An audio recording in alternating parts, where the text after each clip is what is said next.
It all started on what I thought would be a regular Monday morning. I had just finished a grueling night shift at the hospital, exhausted, drained, and ready to collapse straight into bed.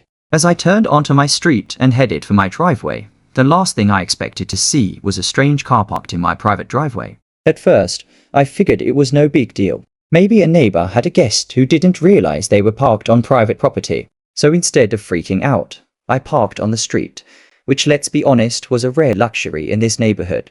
I scribbled a polite note and slid it under the windshield wiper. "Hi there. Just a heads up. This is a private driveway. Please don't park here. Thanks." Feeling pretty good about my friendly, neighborly approach, I went inside, collapsed onto the couch, and passed out. What I didn't know was that my driveway drama was only getting started. The next morning, I walked outside, and to my utter disbelief, that same car was parked right back in my driveway. I kid you not, it was like an uninvited guest who didn't know when to leave. The note I'd left, crumpled up and tossed into the bushes. Classic, right? I sighed, grabbed a new piece of paper, and decided to take it up a notch. This time, my note was a little firmer. Private driveway. Do not park here. This is your final warning. Satisfied with the message, I went about my day, thinking, surely anyone with half a brain would get the message, right? Well, when I got back from running errands, guess what I found? Yep, the car was still there. I had officially had enough. The next morning, I decided to confront the driver directly. I was done being nice. I stood by the car, ready to explain why it's a terrible idea to park in someone else's private driveway. The door to the house across the street swung open, and out stepped her Karen. You know that feeling when you meet someone, and you can just tell they're trouble. That was exactly how I felt when I laid eyes on Karen. She had the signature haircut, that aggressive walk, and an air of entitlement thick enough to slice with a butter knife. She saw me standing by her car and immediately barked. "What do you think you're doing by my car?" "Your car?" I replied, keeping it cool. "It's in my driveway. You've been parking here for days, and I've already left her notes." She crossed her arms and smirked. "I only park here because the street parking sucks. It's not like you're using it all the time. What's the big deal?" "Oh, the big deal. Let me count the ways. My elderly father, who relies on my driveway to get in and out of the house safely. My wife, who needs the space when she gets home from work. Me, who just wants to sleep without wondering if I'll have to park a mile away from my own home. But I kept it simple.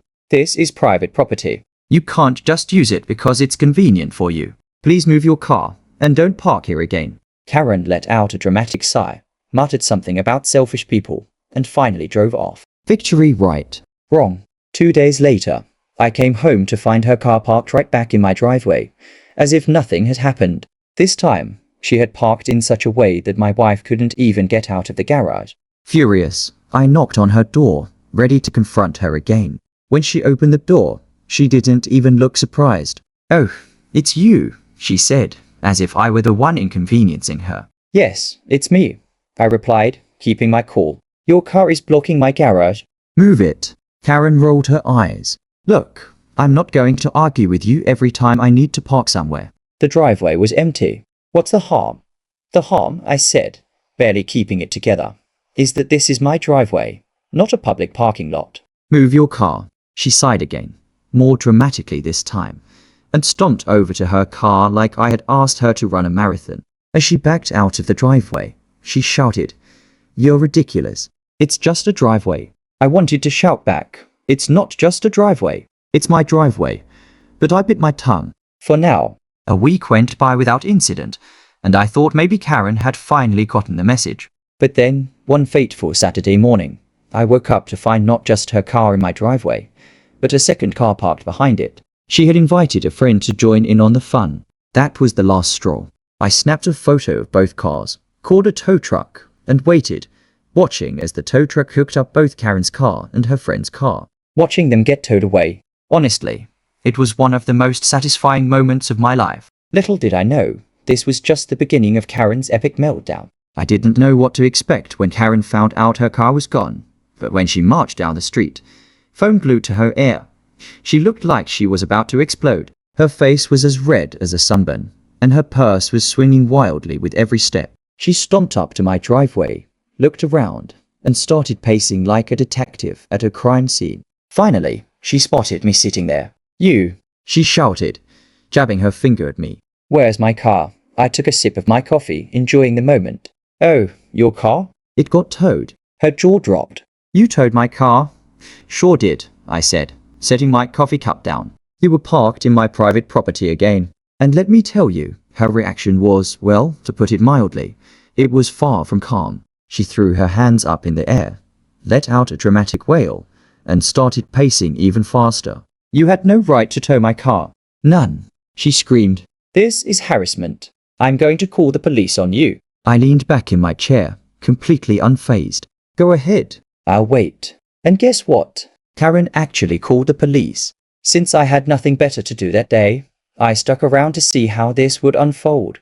About 20 minutes later, a patrol car pulled up, and 2 officers stepped out, already looking mildly annoyed, like they knew they were about to deal with some nonsense. Karen ran up to them, waving her arms like she was trying to direct a plane to land. "Officers," she shouted.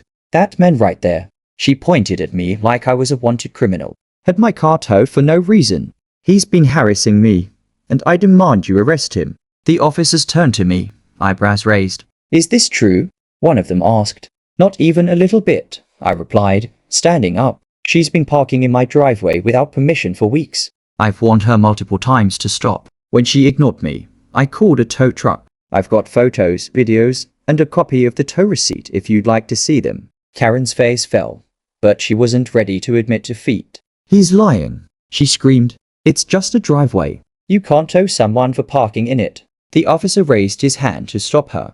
"Ma'am, a private driveway is private property. If you were parked there without permission, he's well within his rights to have your car towed." Karen gasped, as if I had just told her she couldn't go to Starbucks for life. "But I live here. I'm part of this neighborhood." "He's being unreasonable." The second officer turned to her, trying to remain patient. "Ma'am, do you have any proof that you were allowed to park there?" Karen opened her mouth, then closed it. She looked like a fish gasping for air. "That's what I thought," the officer said. "This is a civil matter, not a criminal one. You'll need to pay the towing fees to retrieve your car, and I suggest you stop parking in his driveway." If looks could kill, Karen would have been a mass murderer. She glared at me with such intensity that it could have powered the entire neighborhood. But there was nothing she could do. The officers got back in their car and left, and Karen stomped off in the opposite direction, muttering how she was going to make me pay for this. For a week, I thought that was the end of it.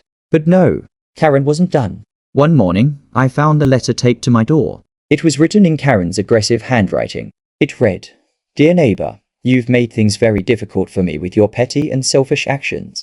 I've spoken to other neighbors, and we all agree you're creating unnecessary conflict by refusing to share your driveway. As a member of this community, I expect you to be more accommodating. If you don't want to cooperate, I'll have no choice but to escalate this matter. Sincerely, Karen." I had to laugh. The idea that Karen was trying to recruit neighbors against me was comical. So, I decided to do a little digging. I went around and talked to some neighbors. Turns out, they were all just as fed up with Karen as I was. By the time I got home, I knew where everyone stood. Karen's allies, non-existent. Everyone knew she was the problem. Karen had no idea that the entire neighborhood was on my side. And when she realized her petition was going nowhere, she decided to take matters into her own hands. One sunny morning, I found her standing at the end of my driveway, clipboard in hand. She was stopping everyone who passed by, trying to rally support for her cause. "Excuse me, what are you doing?" I asked, crossing my arms. "Oh, I'm just collecting signatures for a petition to address some inconsiderate homeowners," Karen said, all sweet smiles. I couldn't help but laugh. "You're trying to get people to sign a petition about me for enforcing my property rights. You've been hostile and uncooperative," she snapped. "We're a community, and we should work together. But no, you had my car towed. People like you shouldn't even live here." "Really?" I said, leaning against my mailbox. "How's the petition going?" Karen hesitated. "It's going great," she said, clutching her clipboard tighter. "Everyone agrees with me." "Aha," I said. "Mind if I take a look?" "Absolutely not," she said, holding the clipboard behind her back. "This is private." "Like my driveway," I smirked. "Well, good luck with that." Karen stomped off, but not before muttering under her breath, "You'll see how many people are on my side." A few days later, I got a text from Sarah, my next-door neighbor.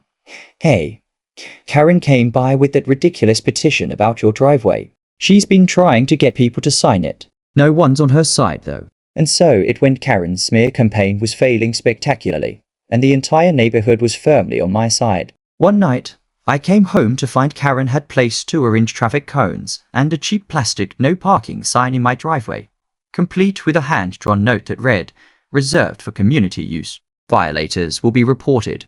I stared at it for a solid minute before bursting out laughing. My wife looked at me and said, "Oh, she's lost it." I snapped a few photos, moved the cones and sign onto Karen's lawn, and called the non-emergency police line just in case she tried to escalate things further. After that incident, I decided it was time to put an end to this nonsense once and for all. I didn't want to deal with Karen anymore, so I made a few changes. Step 1. I installed a security camera. Just a basic motion-activated one. Step 2. I posted a new sign. Private driveway. No parking. Violators will be towed at owner's expense. Step 3. I preemptively called the tow company to let them know Karen might be back. Sure enough, a few days later, I got an alert on my phone Karen was pulling into my driveway again. This time, I didn't even bother to confront her. I just called the tow truck. 30 minutes later, her car was gone. When she came storming down the street, I just took a sip of my tea. "Where's my car?" she screamed. "Probably at the impound lot," I said calmly. "Didn't you see the sign?" Her face turned crimson. "This is illegal." "You can't keep doing this." "It's not illegal," I said. "It's my property." "You're trespassing." With that, she stormed off, but I knew that would be the last time she parked in my driveway. And life, it's been good ever since. The neighborhood is still buzzing about Karen, but now it's all a joke. People refer to my driveway as the Karen zone, and honestly, it feels pretty damn good. At the end of the day, I learned one big lesson: boundaries are important, and some people will try to push them no matter what. But if you stand firm and enforce your boundaries, eventually they'll respect them. Or at least, they'll stop making your life miserable.